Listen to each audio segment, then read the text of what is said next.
इस वीडियो को देखिए। ये विमान खेत में जाकर के उतरा है और जाकर के धंस भी गया है।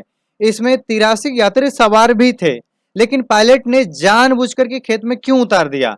अगर आप यह जानेंगे तो आप भी जानकर के हैरान हो जाएंगे। और उसमें 83 यात्री सवार थे, उनको आग लगने के खतरे से भी कई लोग उसमें बेहोश भी हो गए थे, क्योंकि उन्हें ऐसा डर था कि कहीं आग लग जाए और प्लेन क्रैश हो जाए तो उसमें बचना मुश्किल हो जाएगा। ये वीडियो नाइजीरिया के लागोस इंटरनेशनल एयरपोर्ट की है।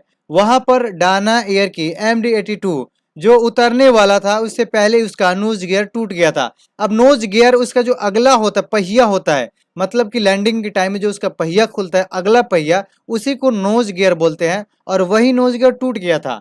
अब विमान को उतारना एक बहुत ही बड़ा चुनौती था। वहां पर तुरंत air traffic controller, fire fighter team और सभी वहां पर स्टाफ पहुंचे और रेस्क्यू टीम भी शामिल थे। अब उस विमान को किसी तरीके से लैंड करा देना था। अगर वह रनवे पर ऐसे ही उतर जाता तो घर्षण होता और आग लग जाता और विमान क्रैश हो जाता, तो उसमें यात्री भी घायल होते और मारे भी जाते। लेकिन कैसे इस विमान को पायलट ने उतारा, जानने के बाद आप भी हैरान हो जाएंगे। पायलट ने यह फैसला लिया कि इसे रनवे की बजाय इसे पार्किंग में उतारा जाए। पार्किंग में घास वगैरह होता है, वहां पर कोई पिच नहीं होता है। वहां पर उतारने का मतलब है कि विमान का जो घर्षण होगा जमीन पर होगा, घास पर होगा, मतलब वहां आग लगने की चांसेस कम होगा। वहां घर्षण की वजह से चिंगारी नहीं निकलेगा और आग लगने का डर कम होगा।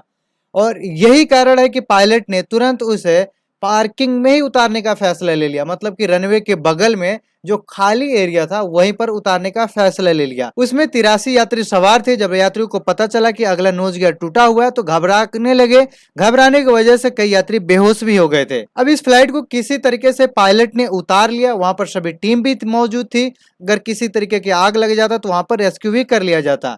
और उसमें इमरजेंसी गेट खोला गया, सभी यात्रियों को निकाला गया।